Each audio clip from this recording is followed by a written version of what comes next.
తెలంగాణ ఎన్నికల ఫలితాలకు 2 రోజుల ముందు వచ్చి కాంగ్రెస్ పార్టీ తెలంగాణలో 64 నుంచి 67 స్థానాలు వస్తాయని చాలా గట్టిగా చెప్పారు. సీఎం కేసీఆర్ గారికి సీఎం యోగం అయిపోతుంది, రేవంత్ రెడ్డి సీఎం అవుతాడు అని చెప్పడం జరిగిందండి. మీరు మాత్రం ఎలా చెప్పారు అంత ఖచ్చితంగా? ఇక్కడ నేను చెప్పింది ఏం లేదండి, ఆ రోజు మీకు ఇంటర్వ్యూలో చెప్పాను నా దగ్గర ఇది ఉందని. 2024లో ఏపీకి కాబోయే ముఖ్యమంత్రి ఎవరు? నాకైతే మళ్ళీ తిరిగి ముఖ్యమంత్రిగా. మీరు మామూలు మనిషే కదా, దివ్య దృష్టి ఏంది మీకు? ఇప్పుడు మీకు సిద్ధులా యోగులా? సిద్ధులు లేదు యోగులు లేదని నేను సంసారమే. ఇటు టికెట్ రాకపోతే అటు దూకడం, అటు రాకపోతే ఇటు దూకడం. వాస్తవంగా చెప్పాలంటే రాజకీయ నాయకులకి అన్నీ వదిలేశారు. ఏం వదిలేశారు? ప్రజాసేవ చేసే రాజకీయ నాయకులు ఎవరో లేరండి. నాగరాజు గారి పార్టీలో నాకు ఎమ్మెల్యే టికెట్ ఇస్తే నాగరాజు గారు మంచోడు, కాకపోతే తెల్లారే 35 మంది అసెంబ్లీ అభ్యర్థులను 3 పార్లమెంట్ అభ్యర్థులను ప్రకటించారు. వచ్చేది ఇదే. ఏది అధికార పక్షానికి 117, ప్రతిపక్షానికి 58. అంతే. అది ఎవరు ఉంటారని వాళ్ళ చేతుల్లోనే ఉంది. మీ భవిష్యత్తు గురించి మీకు ఎప్పుడైనా అనుకున్నారు? ఎలా ఉంది నా భవిష్యత్తు అనేది? డాక్టర్ సచిన్ రాజ్ అత్యాధునిక వరల్డ్ క్లాస్ ఫిజియోథెరపీ ట్రీట్మెంట్ తో అన్ని రకాల నొప్పులకు శాశ్వత పరిష్కారం. Hello, welcome to Suman TV. నేను మీ నాగరాజ్ బైర్శెట్టిని. 2023 నవంబర్లో తెలంగాణలో జరిగిన అసెంబ్లీ ఎన్నికల్లో అప్పటి అధికార బీఆర్ఎస్ పార్టీ తిరిగి అధికారాన్ని కైవసం చేసుకోబోతోందని మెజార్టీ ఆస్ట్రాలజీ అంటే రాజకీయ జ్యోతిష్య పండితుల్లో మెజార్టీ సభ్యులందరూ కూడా బీఆర్ఎస్ వైపే మొగ్గు చూపారు. అయితే అందులో కొంతమంది ఒకరిద్దరు మాత్రము లేదు, కాంగ్రెస్ పార్టీయే అధికారంలోకి రాబోతుంది, ఈసారి కాంగ్రెస్ పార్టీ అధికారాన్ని కైవసం చేసుకోబోతోందని కొంతమంది ఒకరిద్దరు చెప్పారు. ఆ ఒకరిద్దరిలో కూడా ముఖ్యమైన వారు ఏపీకి చెందిన జ్యోతిష్య శాస్త్ర పండితులు చిలుకూరు ఉదయ్ భాస్కర్ గారు. ఆయన ఒకటి చెప్పారన్నమాట, ఇక 2 రోజుల్లో ఫలితాలు వెలువడనుండగా తన జ్యోతిష్య శాస్త్రం అంటే మంత్రదాన్ని ప్రయోగించి ఒక అంశం చెప్పారు. కాంగ్రెస్ పార్టీకి 64 నుంచి 67 స్థానాలు రాబోతున్నాయని చాలా ఖచ్చితంగా చెప్పారు. అంటే ఆయన చెప్పిన మేరకు 64 స్థానాలు వచ్చాయి. అయితే ఎవరైతే బీఆర్ఎస్ అధికారంలోకి వస్తారు, ఎవరైతే మెజార్టీ జ్యోతిష్య శాస్త్ర పండితులు చెప్పారో, ఫలితాల తర్వాత వాళ్ళందరూ కూడా కంగు తినడము, సోషల్ మీడియాలో ట్రోల్ కావడము, నవ్వుల పాలు కావడం జరిగింది. వాళ్ళంతా ఇప్పుడు సైలెంట్ అయిపోయారు, ఏమి చెప్పడము వీలు కావడం లేదు. అయితే ఏదైతే తెలంగాణలో కాంగ్రెస్ పార్టీకి 64 నుంచి 67 స్థానాలు వస్తాయని గట్టిగా చెప్పిన చిలుకూరు ఉదయ్ భాస్కర్ గారు మాత్రము ఈసారి మళ్ళా తెర మీదకి వచ్చారు. ఈసారి ఏపీలో ఏం జరగబోతోంది, ఇప్పటివరకు అధికార వైఎస్ఆర్ కాంగ్రెస్ పార్టీ తొలి విడతగా విడుదల చేసిన ఎమ్మెల్యే జాబితా 35 మందిలో ఎంతమంది గెలవబోతున్నారు, వాళ్ళ మెజార్టీలు ఏంటి అనేది కూడా ఖచ్చితంగా చెప్తానంటున్నారు. చూద్దాం మరి ఆయన చెప్పినది తూచా తప్పకుండా జరుగుతుందా, ఆయన ఏపీ ఎన్నికల ఫలితాల తర్వాత ట్రోలింగ్కి గురవుతారా, దానికి సిద్ధంగా ఉన్నారా, ట్రోలింగ్కి గురి కావడానికి కూడా సిద్ధంగా ఉన్నారా అన్నది కూడా ఇంటర్వ్యూలో తెలుసుకుంటాం. నమస్తే గురుగారు. నమస్తే అండి. బాగున్నారా? బాగున్నాను. అంటే తెలంగాణ ఎన్నికల ఫలితాలకు 2 రోజుల ముందు వచ్చి కాంగ్రెస్ పార్టీ తెలంగాణలో 64 నుంచి 67 స్థానాలు వస్తాయని చాలా గట్టిగా చెప్పారు. అవును. అసలు ఊహించి చెప్పారా? నిజం మీ మంత్రదండం చెప్పిందంటారా? నేను ఇక్కడ ఊహించింది ఏం లేదండి. మిమ్మల్ని భగవంతుడు నాకు బుద్ధి పుట్టించి అడిగిచ్చాడు, నాకు అవకాశం ఇస్తారని, తప్పకుండా అని చెప్పి మీరు అవకాశం ఇచ్చారు ఈ ఛానల్లో చెప్పడానికి. ఇదే టైంలో కూర్చుని రేపు సాయంకాలానికి సీఎం కేసీఆర్ గారికి సీఎం యోగం అయిపోతుంది, 9వ తారీఖుకి రేవంత్ రెడ్డి సీఎం అవుతాడు అని చెప్పడం జరిగిందండి. ఇదే మన ఛానల్లో. సో అదే జరిగింది. ఇదే విషయం నేను పొంగులేటి శ్రీనివాసరెడ్డి గారికి ఆయన పార్టీలో జాయిన్ అయిన 1 నెల సుమారుగా అటు ఇటుగా 63 సీట్లతో కాంగ్రెస్ పార్టీ తెలంగాణలో అధికారంలోకి వస్తుంది.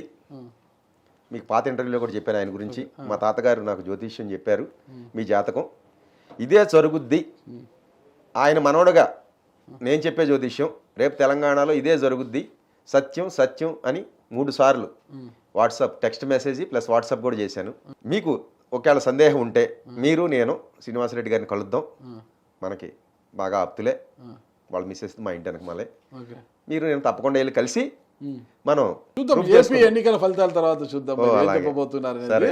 ఓకేనా? చాలా అంటే మెజారిటీ జ్యోతిష శాస్త్ర పండితులు ఎంతో మంది పేరుగాంచిన ఆహా ఓహో అనే జ్యోతిష శాస్త్ర పండితులు కంగు తిన్నారన్నమాట ఫలితాల తర్వాత, తెలంగాణ ఫలితాల తర్వాత. మీరు మాత్రం ఎలా చెప్పారు అంత ఖచ్చితంగా?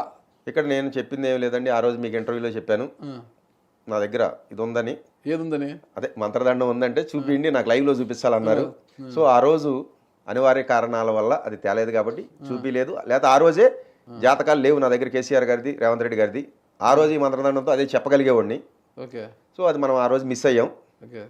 ఇవాళ అయితే మళ్ళీ మీకు లైవ్లో చూపిస్తాకి తెచ్చాను. మాంత్రికుడి చేతిలో మామూలుగా ఎముక ఉంటుందన్నమాట, పూలతో కూడా ఎముక, మీతో మాత్రం మంత్రదండం ఉందన్నమాట. ఇది సైన్స్, లైక్ మంత్రదండం అనేది సైన్స్ అండి.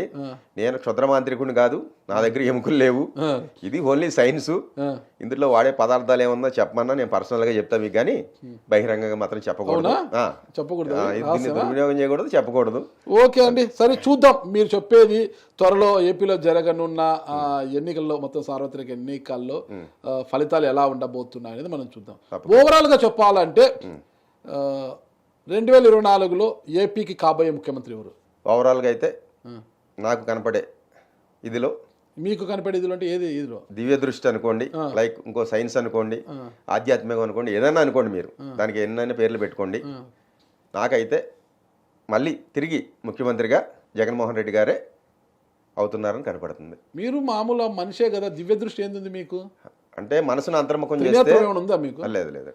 ప్రతి వ్యక్తిలో కూడా మూలాధారం నుంచి స్వాధిష్టానం, మణిపూరకం, అనాహతం, విశుద్ధం, ఆజ్ఞ, సహస్రారం అని షట్చక్రాలు, పైన ఉంది 7వ చక్రం సహస్రారం అని చెప్పి ఉంది. ఈ కుండలిని జాగృతి అయితే, యాక్టివేట్ అయితే మానవుడికి సిద్ధులు వస్తాయి అని చెప్పి రాసి ఉందండి గ్రంథాల్లో.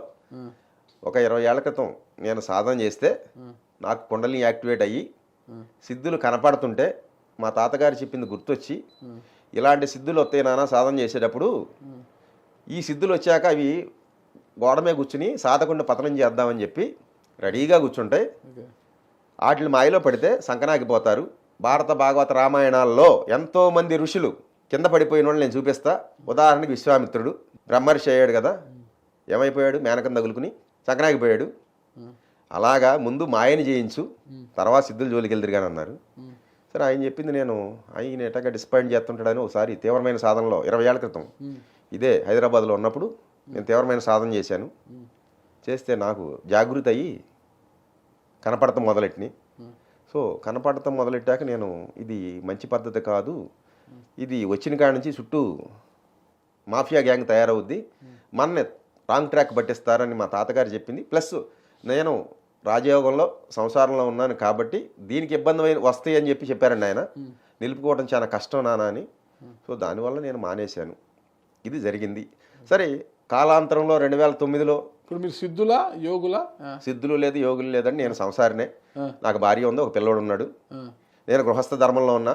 మా తాతగారు చెప్పినట్టు వల్ల మీకు తెలంగాణ ఎలక్షన్లో ఎందుకు ఫెయిల్ అయ్యారు మీ ఆస్ట్రాలజర్స్ అన్నారు కదా మీరు, వీళ్ళందరూ కేవలం మాయలో ఉండే ఫెయిల్ అయ్యారండి.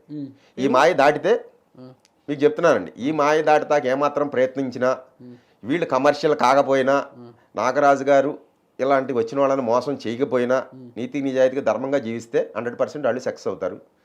అందుట్లో నేను ఎంతో కొంత జీవిస్తున్నాను కాబట్టి నేను సక్సెస్ అయ్యాను అనుకుంటున్నానండి. ఒక్కసారికే సక్సెస్ ఎన్నికల్లో చూద్దాం అంటున్నారు కదా, పక్క మళ్ళా ట్రోల్ అవుతారు. జగన్మోహన్ రెడ్డి గారు ముఖ్యమంత్రి అవుతారు అంటున్నారు. ఇప్పుడున్న పరిస్థితుల్లో చాలా సంక్లిష్టంగా ఉంది. అభ్యర్థులు అటు ఇటు మారుస్తున్నారు. గందరగోళంగా ఉంది ఆ పరిస్థితి.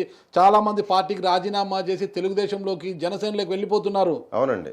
ఇప్పుడు ఇక్కడ టికెట్ రాలేదు, నాగరాజు గారు వేరే పార్టీలోకి వెళ్తారు. నాకు టికెట్ ఇవ్వలేదు చంద్రబాబు గారు, నేను వైసీపీలోకి వెళ్తాను. నిన్న మొన్న కేసీఆర్ నాని గారు చేసింది ఏంటి అదే కదండి.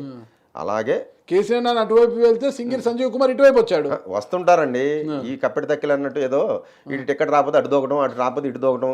ఇంకేళ్ళకి మీకు వాస్తవంగా చెప్పాలంటే రాజకీయ నాయకులకి అన్నీ వదిలేశారు.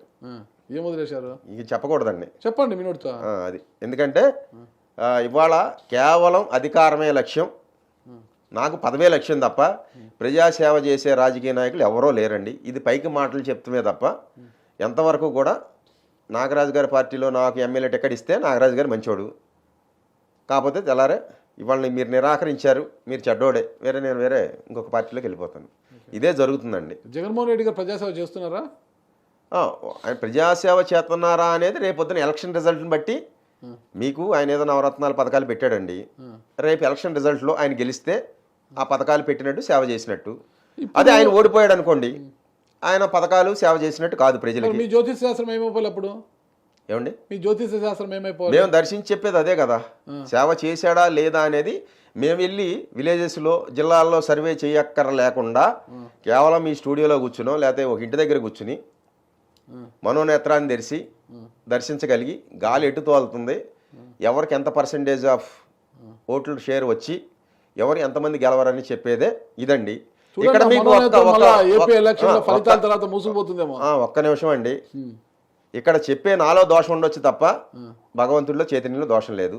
మీకు ఉదాహరణ చెప్తున్నా, ఇక్కడ నేను చెప్పేది జరగలేదు అంటే నాకేదన్నా మాయపర అజ్ఞానం వచ్చి అడ్డపడి అటు దిట్టుగా ఇటు దట్టుగా కనపడి చెప్తే నేను దోషం నాది.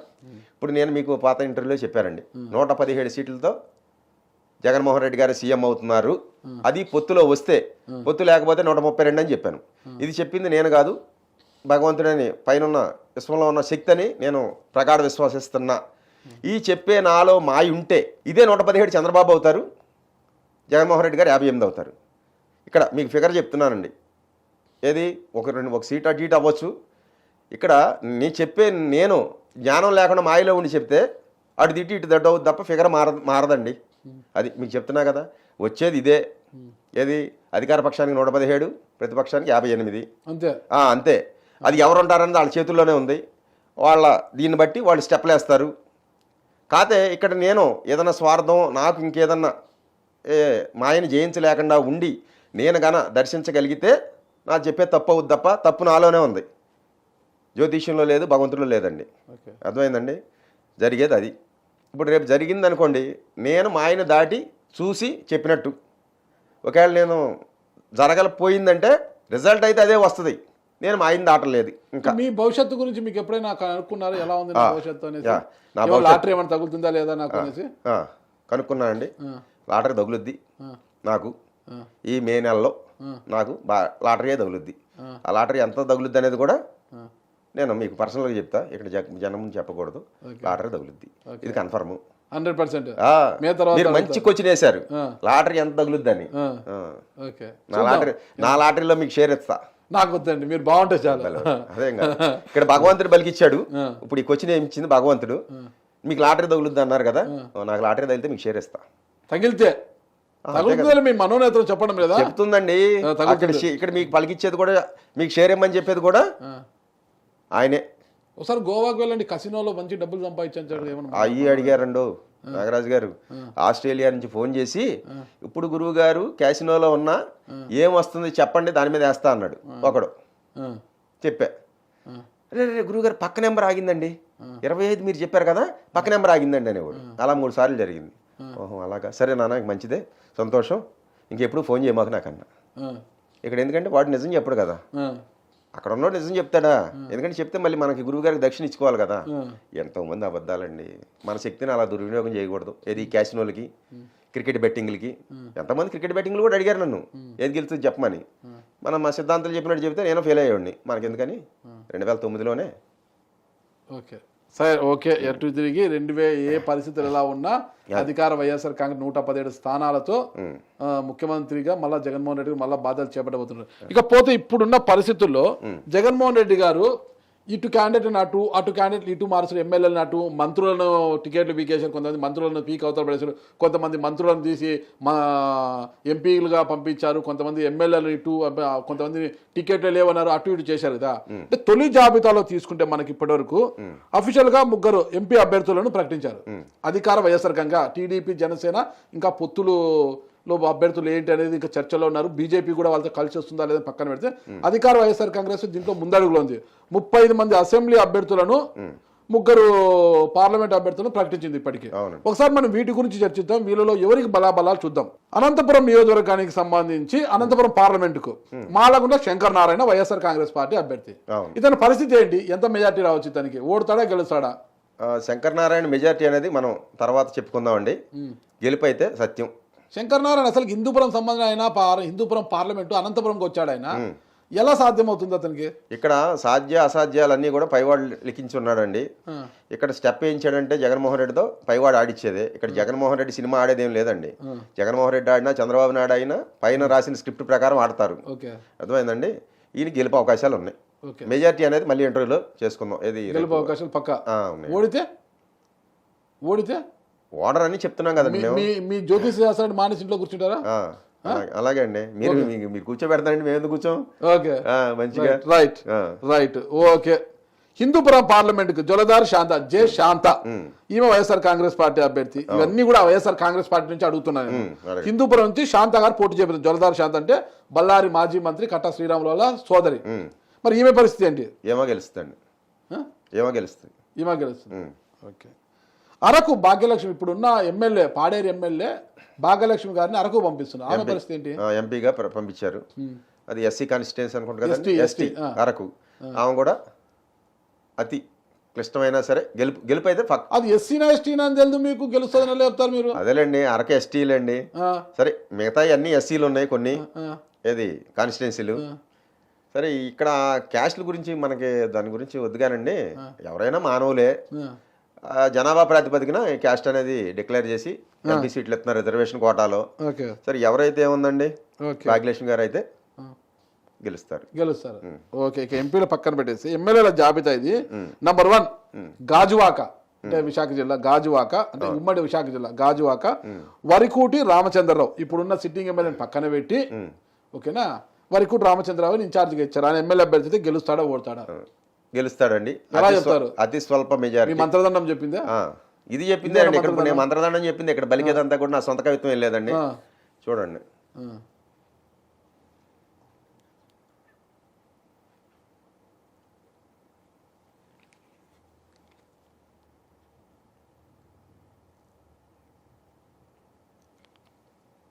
అంతేనండి. 2000 లోపు, 1000 పైన 2000 లోపు గెలుస్తాడు గాజువాకలో. ఏంటండి ఇంత షాక్ ఇచ్చారు మీరు? రేపల్లె గణేష్, ఆయన పరిస్థితి ఏంటి? మంత్రదండాన్ని అడగాల్సిందేనా? అడగక్కలేదని చెప్పేయచ్చు. అన్ని అడిగేసాను. ఇవన్నీ మీ ముందు కూర్చున్నప్పుడు అన్ని అడిగేసి ఇక్కడ కూర్చున్నా. ఓకే, మీరు లైవ్ లో అడిగండి, టపటపా అని చెప్పేస్తా. మరి రేపల్లె గణేష్ పరిస్థితి ఏంటి? ఇప్పుడు నేను ఇక్కడ చెప్పేదాన్ని మంత్రదండమేనండి. ఇక్కడ సొంత కవిత్వం ఏమీ లేదు. ఇవన్నీ వైఎస్ఆర్ కాంగ్రెస్ పార్టీ జాబితానే మీ మంత్రదండ ద్వారా చెప్పే. ఓకే. రేపల్లె గణేష్ పరిస్థితి ఏంటి? ఒక 500 నుంచి 800 ఓట్లతో బయటపడచ్చు అంతే. లేకపోతే పోయినా పోవచ్చు. అదే ఇక్కడ మీకు ఫైనల్ అనగాని సాయిప్రసాద్ ఉన్నాడండి అక్కడ. అనగాని సాయిప్రసాద్ రెడ్డి అనుకుంటా అక్కడ టీడీపీ బలమైన నాయకుడు. సరేలేండి, ఏ బలమైనా సరే. నేను చెప్పేది అయితే చెప్తున్నాను. ఈ ఆ టైప్ ఎవరన్నా ఉండండి. ఫైనల్ గా మళ్ళీ క్యాండిడేట్లు, ఇప్పుడున్న క్యాండిడేట్లు ఉండొచ్చు, మారచ్చు. రేపు డిక్లేర్ అయ్యాక, నామినేషన్ విత్డ్రా అయ్యాక అటేపు ఎవరు ఇటేపు ఎవరు బలాబలాలు ఏంటని మళ్ళీ ఒక వీడియోలో మనం అన్ని చెప్పేసి. ఇప్పుడైతే ఇతనైతే గెలుస్తాడంటారు. ఓకే. మంగళగిరి గంజి చిరంజీవి గారు 5500 ఓట్లతో గెలుస్తారు. ఆడ నిలబడిపోయింది లోకేష్ గారు అండి. మళ్ళా లోకేష్ గారు ఓడిపోతారు. పాదయాత్ర చేశారు. లోకేష్ గారు అక్కడ నిలబడతారో వేరే చోట నిలబడవచ్చు, కానీ గెలిచేది అయితే చిరంజీవి గారు. Okay, right. అద్దంకి హనుమిరెడ్డి గారు కూడా 5000 ఓట్లు వరకు సాధిస్తారు. ఓకే. గుంటూరు వెస్ట్ విడుదల రజని. ఆమె కష్టం అండి. కష్టమా? విడుదల రజనీ కష్టం. ఆడ మద్దాలి గిరి గారిని పాపం పక్కన పెట్టి ఆయన వైఎస్ఆర్ కాంగ్రెస్ పార్టీని నమ్ముకొని టీడీపీలో గెలిచి ఆయన ఇక్కడికి వచ్చాడు. ఆయన చీటి చించేశారు వీళ్ళు. పాపం ఆయనకు అన్యాయం చేసింది ఈ పార్టీ, వైఎస్ఆర్ కాంగ్రెస్ పార్టీ. మరి అక్కడ తెచ్చి విడుదల రజనీ గారు అక్కడిని అకామిడేట్ చేశారు. ఆమె కష్టం అంటారు అయితే? కష్టం. Okay, right. విడుదల రజనీ గారు కష్టము. చిలకలూరుపేట మల్లెల రాజేష్ నాయుడు, ఈయన కూడా అతి స్వల్ప మెజారిటీ, ఒక 1000 లోపుతో బయటపడచ్చు. ఓకే. విడుదల రజనీ గారు పెంట చేశారనే కదా ఇక్కడ తెచ్చి పెట్టారు. మరి ఎలా ఇతనికి ఆదరిస్తారు ప్రజలు? క్యాండిడేట్ మార్చారు కాబట్టి, అది కూడా అత్యల్ప మెజారిటీతో అటు కూటమి పోటీతో వస్తుంది కాబట్టి బయటపడే అవకాశాలు ఉన్నాయి. Okay, right. సంతనూతలపాడు మేరుగు నాగార్జున గారు గెలుస్తారండి, ఒక 4000 ఓట్ల మెజారిటీ. ఇంతవరకు అయితే టిఎస్ సుధాకర్ గారు ఈయనకు బాధ్యతలు ఇవ్వలేదు, నియోజకవర్గంలో ఎవరు సహకరించడం లేదు, క్యాడర్ మొత్తము మాకు జగన్మోహన్ రెడ్డి గారు కాదు సీనన్న చెప్తేనే మేము పని చేస్తాం ఇక్కడ అంటున్నారు. ఆయన నాకేం సంబంధం అంటున్నారు. ఒంగోలు ఎమ్మెల్యే బాలినేని శ్రీనివాసరెడ్డి గారు. ఇంకా ఆయన వరకు ఏంది, ఆయన వేమూరులో ఆయన చేసిన కథ కమామిషి అందరికి తెలిసినదే. అక్కడ ఆయన కష్టమని ఆయనకి ఇక్కడ పంపిస్తుంటే ఇలా గెలుస్తారు ఆయన. అదేనండి, ఎన్నైనా చేయొచ్చండి. ఇప్పుడు చేయబట్టే కదా మా చింతలపూడి కాన్స్టిట్యున్సీ ఎమ్మెల్యే ఉన్నాడు. ఎవరు? IRS Unnamatla ELISA. పీకి పక్కన దొబ్బారండి. ఆయన చేసిన రాజకీయ ఇది వైసీపీలోనే 2 బ్యాచ్లుగా చేసి నడిచిందండి రాజకీయం, అందుకే పక్కన పెట్టారు. రైట్. అయితే మేరుగు నాగార్జున గెలుస్తారంటున్నారు. ఓకే. తాడికోట మేకతోటి సుచరిత ఆమె ఒక 2000 ఓట్లతో బయటపడొచ్చండి. ఓకే, సరే, ఆమెకు అనుకూలము. వేమూరు వరికూటి అశోక్ కష్టం అండి. కష్టము ఎందుకు? ఆడ మేరు నాగార్జున గారు చేసిన పని ఏం చేశారు? కష్టం. ఓకే, అది కష్టం అంటే కష్టమేనండి. ఓకే, అవుతుందంటేనే డౌట్, కానీ మీకు ఇష్టం లేదు కాబట్టి కష్టము. అదేం లేదండి, ఇక్కడ నా ఇష్టాలతో సంబంధం లేదు. ఎవరి ఇష్టం? అసలు ఆయన ఎవరో కూడా నాకు తెలియదు. నేను చెప్పే జ్యోతిష్యం, భవిష్యత్తు, తెలంగాణ 63 ఏడు చెప్పాం, అదే చెప్తున్నాను తప్ప ఇక్కడ రిజల్ట్ మెజార్టీలు కూడా ఇస్తున్నాం. సరే, తెలంగాణలో కూడా ఇచ్చాము. అవి గాలి తోలి మనం ఇచ్చిన దానికి 4 టైమ్స్ ఎక్స్ట్రా వచ్చిందండి. ఖమ్మంలో పొంగులేటి గారికి 13,500 అని ఇచ్చాను, అది 52,000 వెళ్ళింది. 4-13 4 టైమ్స్ పెరిగింది. అయితే గెలుస్తారు, బలం పెరిగింది. అంటే గెలుస్తారు, ఎంత ఓట్ల మెజార్టీతో గెలవచ్చు అని ఇచ్చామండి. అందరూ కూడా మట్టా రాగమయ్యి గెలవదన్నారు. మనం అక్కడే చెప్పామండి ఆమె గెలుస్తుందని, ఆమె గెలిచిందండి. ఓకే. ఇక్కడ కొండేపి ఆదిమూలం సురేష్, ప్రస్తుత పురపాలక శాఖ మంత్రి ఆదిమూలం సురేష్ గారు ఉన్నారు. కొండేపి కష్టం. ఎందుకు? ఆయన మంత్రి బాగానే ఉన్నాడు, మంచి వ్యక్తి, మంత్రి అవ్వచ్చండి. మనకైతే కష్టం కనపడుతుంది. ఓకే. పత్తిపాడు గుంటూరు జిల్లా బాలసాని కిరణ్ కుమార్ అయినా కష్టం అంతే. విజయవాడ వెస్ట్ షేక్ ఆసిఫ్ గెలుస్తారండి. గెలుస్తారా? విజయవాడ సెంట్రల్ వెల్లంపల్లి శ్రీనివాసరావు కష్టం. ఎందుకు? అంతేనండి, జాతకమా? అంతే. భవిష్యత్ దర్శిని. ప్రజలకు ఓట్లు వేసేది జాతకమా? ప్రజలు ఓట్లు వేస్తారా? అదే కదండి, ప్రజలు నిర్ణయించేది నేను చెప్తున్నా జాతక రూపంలో. రైట్. పాడేరు విశ్వేశ్వరరాజు ఆయన కష్టమేనండి. కష్టమే. అరకు గొట్టేటి మాధవి ఆమె గెలుస్తుందండి. ఇప్పుడు ఎంపీగా ఉన్నారు ఆమె. ఒక 3,000 పైన మెజార్టీతో, 3,000 పైన ఎంత అయినా రావచ్చు గాలి తోలితే. కళ్యాణ్ దుర్గం తలాలి రంగయ్య. అవును, ఆయన తీసుకొచ్చి ఇక్కడ పెట్టారు కదండి కళ్యాణ్ దుర్గం. అయినా కాపు రామచంద్రారెడ్డి నేను అక్కడ వేస్తాను అంటున్నాడు కదా, అయినా సరే ఒక 7,000 మెజార్టీతో తలారి రంగయ్య గెలుస్తారండి. అసలు మీరు చెప్తుంది నాకు అర్థం కాదు. ఆ జిల్లా వాసి నేను తలారి రంగయ్య గారు ఎంపీగా మంచి సక్సెస్ సాధించారు, ఇక్కడ ఎమ్మెల్యేగా వచ్చారు. ఆయనకు ఆపోజిట్ వచ్చి టీడీపీలో అమ్మిలేని సురేంద్ర బాబు అనేసి కోట్లకు పడగలెత్తిన ఆయన నోట్ల సంచులతో వస్తాడు. ఆయన కళ్యాణ్ దుర్గానికి నోట్ల సంచులు తీసుకొచ్చి ఆ నోట్లో పరుస్తాడు. ఆయన రంగయ్య నోట్లు పరచరు. రంగయ్య నోటి మాటలు మాత్రమే, నోటి మాటలు ఉండవు రంగయ్య దగ్గర. నోటి మాటలు ఉండవు, నోటి మాటలే ఉంటాయండి. అంతే, నోటు మాటలు ఉండవు రంగయ్య గారి దగ్గర. ఓన్లీ నోటు మాటలు ఉండవు, నోటి మాటలు మాత్రమే ఉంటాయి రంగయ్య గారి దగ్గర. మళ్ళీ ఎలా గెలుస్తాడు? బాగా చెప్పారు. ఇక్కడ రంగయ్య చూసి ఓటేయరండి, జగన్మోహన్ రెడ్డి చూసి. అంతే, అర్థమైందండి. రంగయ్య జాతకము పవరా జగన్ గారి జాతకం? జగన్ గారి జాతకం వల్లే రంగయ్య గెలవడం తప్ప ఇక్కడ రంగయ్య జాతకం. Right, right. పెనుకొండ ఉషాశ్రీ చరణ్ కష్టం అండి. కష్టం అంటారా? కొద్ది కూడా ఇష్టం లేదు? లేదు, కష్టమే. కష్టమే. ఓకే. చంద్రగిరి చెవిరెడ్డి మోహిత్ రెడ్డి మంచి మెజార్టీ, 10,000 పైన, 12,000 దాకా. వాళ్ళ ఆయన ఎప్పుడు 20,000 30,000 తెచ్చుకుంటాడు. సరే, ఈయన కొద్ది తగ్గినా ఇప్పుడు 2 పార్టీలు పొత్తులో వచ్చినాయి కాబట్టి 12,000తో కన్ఫర్మ్ గా గెలుస్తాడండి. మచిలీపట్నం యువ కెరాటం, యువ కిషోరం, పేరుని కృష్ణమూర్తి అలియాస్ పేరుని కిట్టు, 3,000 మెజార్టీతో తప్పకుండా గెలుస్తాడు. ఓకే. వాళ్ళ నాన్న ఆదరణ పనికి వస్తుంది ఈ అబ్బాయికి. ఏదైనా ఆయన ఆదరణ జగన్ గారి ఆదరణ, ఏ ఆదరణ అయినా దీంట్లో గెలిపే అవకాశాలు ఉన్నాయండి. గుంటూరు ఈస్ట్ నూరి ఫాతిమా ఏమో మంచి మెజార్టీతో గెలుస్తండి. ఓకే. షేక్ ముస్తఫా గారి గారాల పట్టిమే, ముస్తఫా గారి యొక్క 9,000 పైన. ఓకే, ఎంతైనా రావచ్చు. ఓకే. తిరుపతి భూమన అభినయ్ రెడ్డి ఈయనకో 10,000 వద్దండి. ఓకే. వాళ్ళ నాన్నే మన అతి కష్టం మీద 1,000-2,000 ఓటుతో బయటపడ్డాడు. వాళ్ళ నాన్న అదేమోనండి. ఇప్పుడు ఈయనకైతే గెలిపే. రైట్. ఎమ్మిగనూరు వెంకటేష్ ఆయన ఎడ్జిలో బయటపడతాడండి. అంతే, అంతే. అది కూడా చెన్నకేశ్వరరెడ్డి గారి మద్దతు ఉంది కాబట్టి. రైట్. ఎర్రగొండపాలెం చంద్రశేఖర్ ఆయన ఒక 3-4 వేలు, అంతమించి అయితే రాదు. ఓకే. రైట్. కదిరి మక్బుల్ బాషా ఈయన 17,000 నుంచి 20,000 దాకా రావచ్చు. అసలు ఆయన ఇంతవరకు వైఎస్ఆర్ కాంగ్రెస్ జెండా పట్టలేదు, జెండా కట్టలేదు. ఆయన ఎవరికి తెలియదు. కదిరిలో ఎప్పుడు లేడు. బెంగళూరులో రియల్ ఎస్టేట్ వ్యాపారాలు చేసుకుంటే ఆయన కదిరికి వస్తే ఆయన గెలిపిస్తారు ప్రజలు. నేను ఒకటి చెప్తున్నా అండి, ఎలీజా ఎవరో మాకు తెలియదు. చింతలపూడి వచ్చాడు, 35,000 మెజార్టీతో గెలిచాడు. చింతలపూడి చరిత్రలో 35,000 మెజార్టీతో గెలిచింది విద్యాధర గారు ఒక్కడే. తర్వాత ఎప్పుడు గెలిచిన విద్యాధర గారు 1,500, ఇంకెవరు గెలిచినా 1,500తోనే గెలిచారండి. కానీ ఎందుకు గెలిచాడంటే 15,000తో 35,000తో గాలి. ఇప్పుడు ఈయన కూడా గాలి తోలొచ్చు.